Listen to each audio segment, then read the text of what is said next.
Captain Midnight! On a mountaintop high above a large city stands the headquarters of a man devoted to the cause of freedom and justice. A war hero who has never stopped fighting against his country's enemies. A private citizen who is dedicating his life to the struggle against evil men everywhere. Captain Midnight.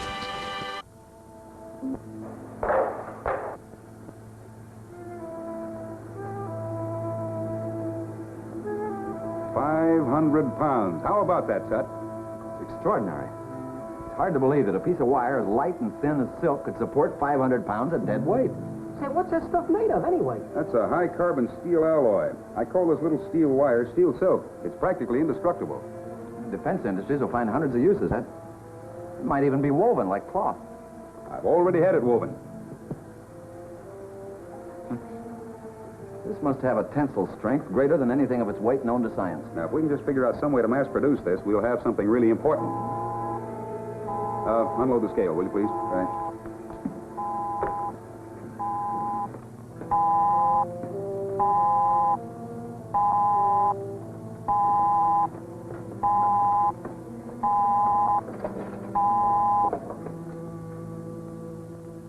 Pete Lundquist, how's the boy? Pretty good. Tired. We've been working around the clock, but we're right on the edge of something big. Fine. I always knew you'd go far on rocket research. Where to this time? All set to blast off for Mars? Could be at that before long. You remember my boss, Mr. Hollister?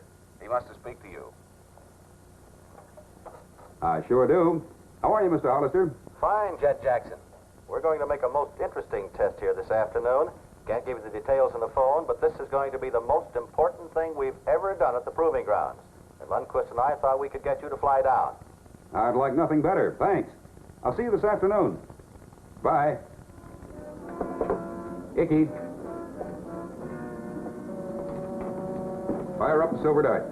Roger. Where are we going? The Hollister Proving Grounds. Oh, the place where they're researching on rocket propulsion? Right. Rocket propulsion? You mean we're going to take a trip to the moon? You're not afraid of flying to the moon, are you, Icky? Of course not. It's just that my spacesuit hasn't come back from the cleaners. What's the next step with this? Well, the next time I'm in Washington, I'll show it to the rocket research people. Okay.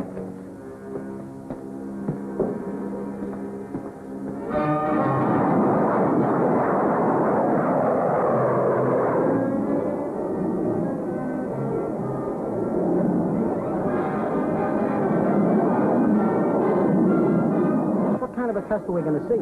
Rockets shooting up into space? Well, it could be. But they concentrate mostly on preliminary research. It's one of the ways that private industry contributes to national defense. Well, what's space travel got to do with national defense? Well, maybe everything. You've heard about space stations and landing platforms miles above the Earth. Whoever is first to conquer outer space will have tremendous military advantage. Well, it better be us. That's the Hollister Proving Grounds coming up now.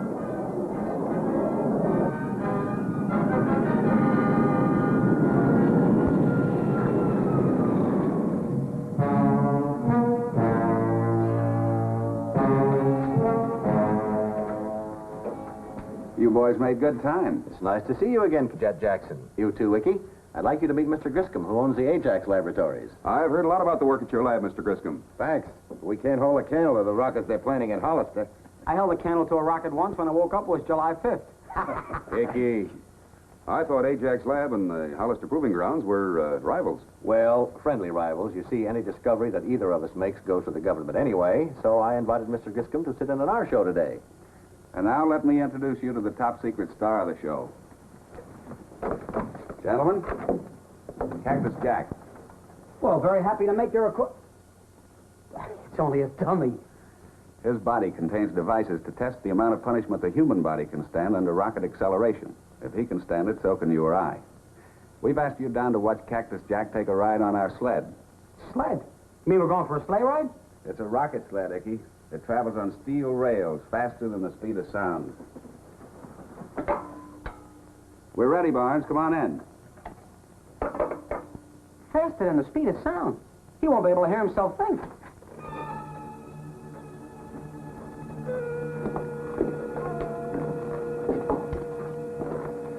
Hey, what's the suspenders for? They're not suspenders, Icky. That's heavily reinforced parachute harness, specially designed to hold Cactus Jack from that sled. Want to give us a hand? Oh, sure. Hey, Cactus Jack's real friendly, isn't he?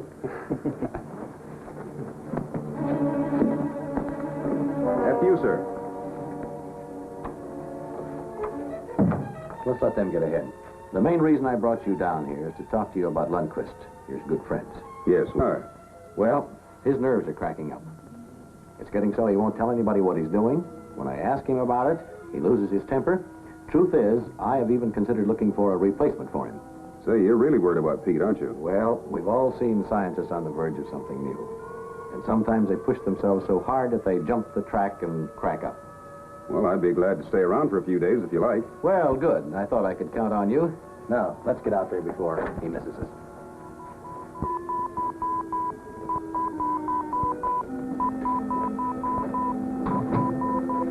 There you are, fellas. Box seat for the trial of the fastest ground vehicle in the world. Attention, all departments. Alpha test is now 0 minus 2 minutes. With the sled rigged as planned, everything's under control, sir. Good. Oh. What about this Jet Jackson? You think he'll follow us up? Not a chance. It is now Alpha test 0 minus 1 minute. All personnel will please clear the vicinity of the track.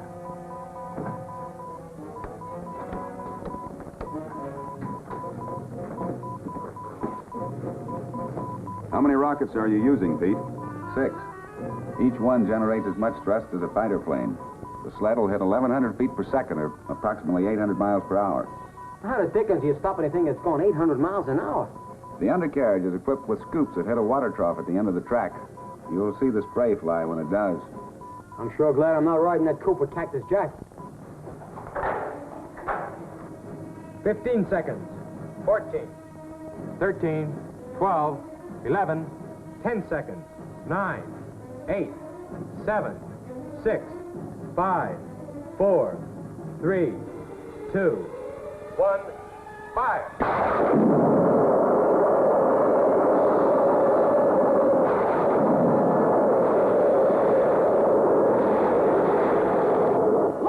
Dummy, it's broken loose.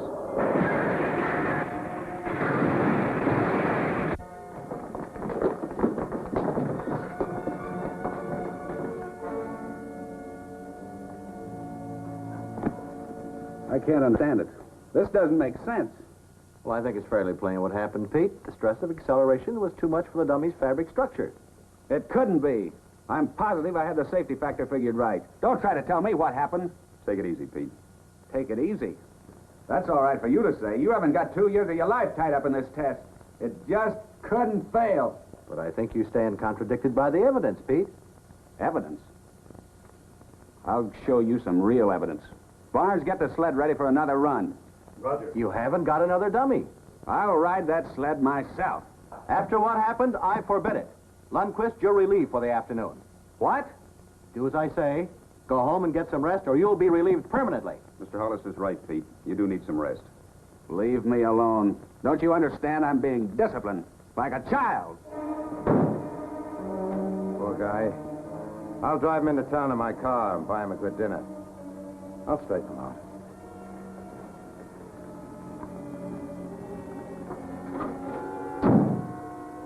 There's only one thing that'll put Pete back on the beam. That's a successful test of that sled out there. With your permission, Mr. Hollister, I'd like to check his calculations. There can't be more than a small error somewhere. But Pete's too upset to find it. Well, that's just the ticket. Barnes here is his confidential assistant. Barnes, give Jet Jackson all the help you can. Keep the plant open with skeleton crews all night if necessary. Yes, sir. Thank you, Mr. Hollister. Now, first, let's get out there and inspect that sled. Icky, you fly back to headquarters. Get Tut out here right away.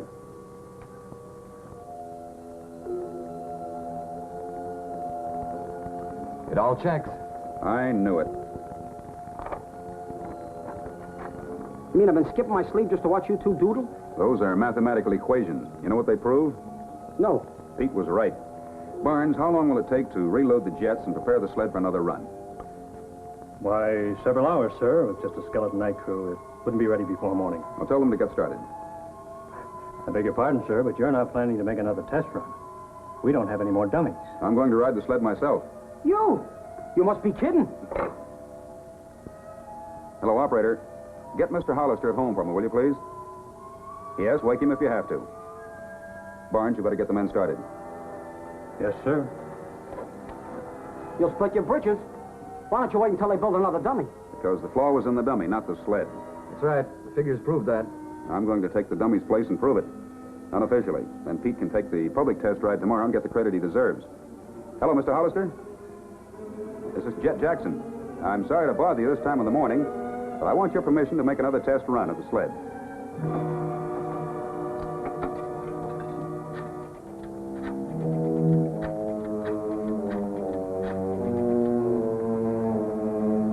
Hello, this is Barnes. Say, this Jet Jackson sounds like trouble. He's verified Lundquist's figures, and he's calling Hollister to make another test run tonight. Yeah, he's going to ride the sled himself. Well, delay it as long as you can. I've got an idea. Delay it? Yeah. I get it. Who was that calling at this time of night? Your assistant, Bonds, he asked me to give you a message. A message? Uh-huh. It looks like your good friend Jet Jackson has double-crossed you. Why, he wouldn't do that. He's ordered immediate test run of your rocket sled. He's going to take the first ride himself. What? Looks like Hollister brought him down here for a reason. Cut you down in size. Grab all the glory for being the first man to ride your sled. Well, they're not going to get away with it. Well, you better do something and fast. I'll work fast. That's my specialty. Come on, drive me back to the proving grounds. Oh, they're just about set out there. When Barnes gets the safety belt all rigged, the sled will be ready to roll. That thing don't roll. It just goes and disappears. Well, Barnes will strap you in, clear the sled, and give me the signal. And then you throw the firing switch. Right. Oh, here goes. Watch yourself now. Good luck. Got my fingers crossed.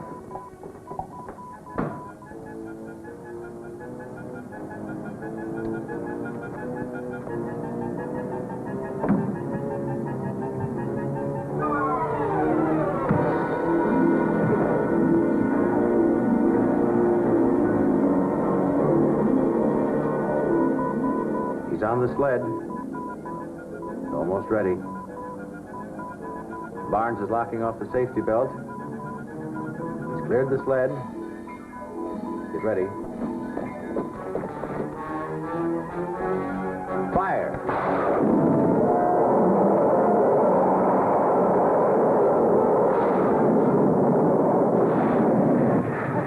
It's happened again. Harness let loose. He's killed.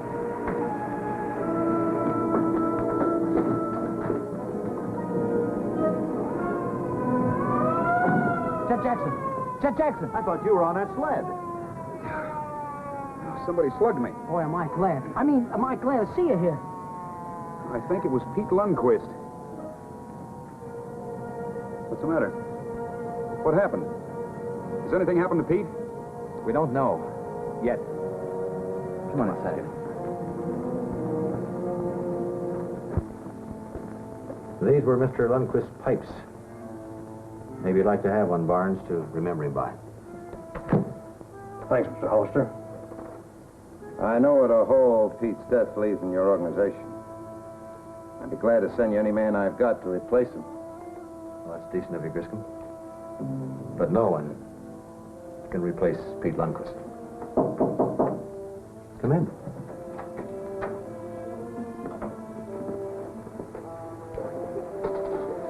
Oh, Jet Jackson. You're not supposed to be out here after that blow on the head. Didn't the doctor ask you to rest today? How can I rest when I know that my good friend Pete Lundquist has been murdered? Murdered? I know that his calculations were exact. We couldn't both be wrong on that.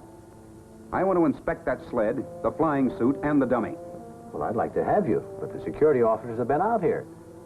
It seems absurd, but they're worried about sabotage. Yeah, they've taken poor Pete's body, every stitch of his clothing, the sled seat, everything. And the dummy was burned in the incinerator. You burned it? Not me, sir. Well, who then? Explain yourself. The trash detail, Mr. Hollister. They found it on Mr. Lundquist's lab table. Must have thought he wanted it thrown away, so they burned it. I want to take those ashes back to my lab and examine them. Barnes will show you where the incinerator is. Sure. But I think you're wasting your time with a lot of ashes. I have plenty of time. Let's go, Barnes.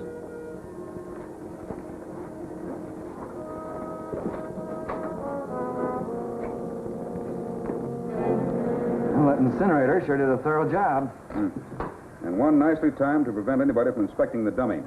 These ashes were still hot when I got to the incinerator. Well, they're good and cold now. And so are we. After checking over half of this stuff, we still haven't discovered a thing. You know, I still don't know what you expect to find in that pile of burnt ashes. Well, there are over 250,000 crystalline substances in nature. By analyzing these ashes on this X-ray spectrograph, we may be able to identify any one of them.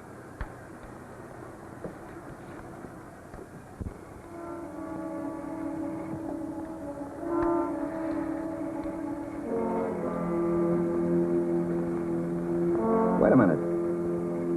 This looks like a nitrate. A ferrous nitrate.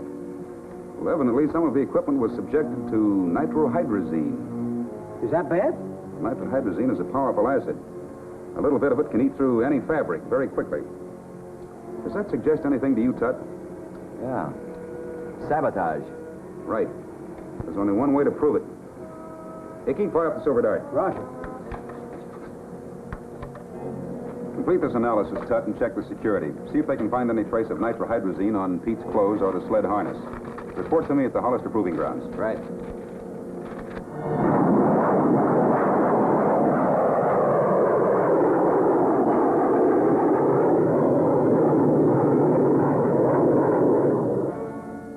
But sabotage just doesn't seem possible, Jet Jackson. Every man in my organization has passed the highest security clearance. Yes, in an installation like this in Oz at Ajax, we just don't take chances. Well, then perhaps you gentlemen won't object if I take a chance. Mr. Hollister, will you announce another test run of the rocket sled? To what end? To make the saboteurs show their hand. They don't dare let this test run succeed. They'll do anything to stop it. But we're not prepared. Who rides the sled? I will. No. I can't take that chance. No, I can't allow it. Look, it's the only way to vindicate Pete's faith in his experiment, and the only way to force the murderers to show their hand.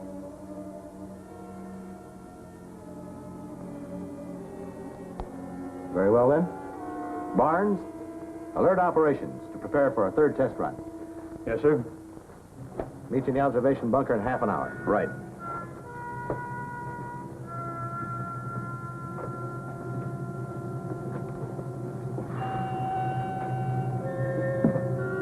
What's wrong, Icky? I don't know what's wrong, but I don't like it. Well, aren't you going to watch the test run? No, I'm not. 3 times is out. You can make a human bullet out of yourself if you want to, but I don't have to watch.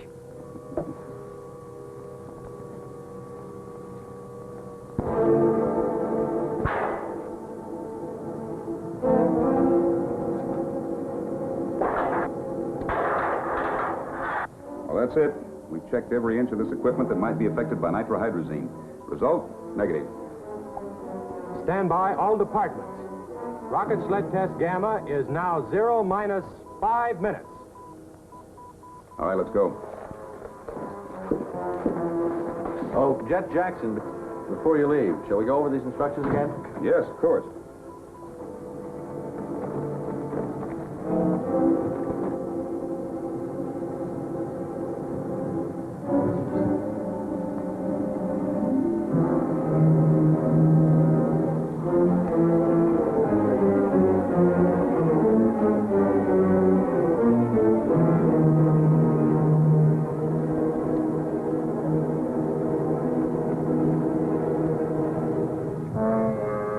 That ought to do it. These straps will snap like burned strings when the sled hits the water brakes. Come on. Rocket sled test Gamma is now 0 minus 2 minutes.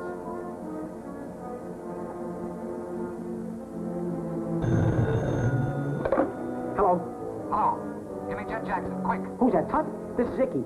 The boss is tied up right now. Yeah, tied to the rocket sled for a test ride. The rocket sled? No, Icky, you've got to stop him. Security just called, and they've confirmed our analysis. There was nitrohydrazine on Lundquist's clothes. He was murdered. Whatever you do, don't let Jet Jackson take that ride. Rocket sled test Gamma is now 0 minus 30 seconds. It is now 0 minus 15 seconds. It is now 0 minus 10 seconds. 9, 8, 7, 6, Wait, Mr. Hollister, wait! Hold it! 5, 4, 3, 2, 1, fire! No, wait! Hold it!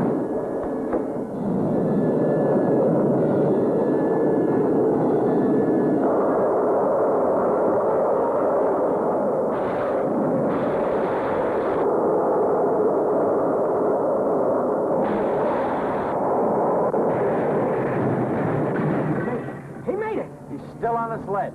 Yes, but is he alive? You made it. You're all right. I was lucky. I detected the odor of nitrohydrazine acid just before blastoff.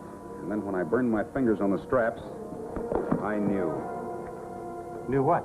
That Pete Lundquist's trusted assistant had sabotaged the harness. Barnes was the last man to touch it. Stand back, all of you.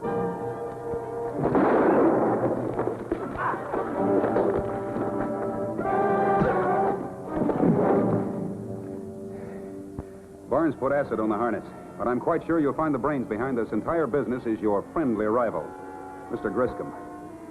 When you realized that Mr. Hollister would beat you to the rocket sled test and be awarded government contracts, you hired Barnes to sabotage the project, didn't you? Yes, you're right. But I never thought Lundquist would be killed. But he was, and that's murder.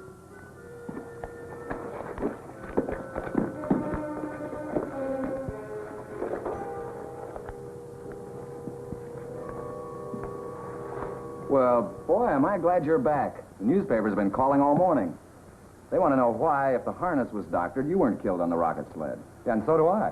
Well, this piece of steel silk did the trick. I tied myself in tight with it after Barnes had cleared the sled. Oh. Say, what did the newsboys say is going to happen to Mr. Big Shot Griscom? Barnes confessed. Both he and Griscom have been indicted for murder. You know, this steel silk is really something. If we could only figure out a way to mass produce it. You know, I've been giving that a lot of thought, and I think I got it all figured out. We get a couple of tons of steel wool, see? And we feed it to the silkworms, you see? And... Icky, hold out your hands now. Huh? No, both hands. Make like a cup. Cup? Like a cup, yeah. Now, here.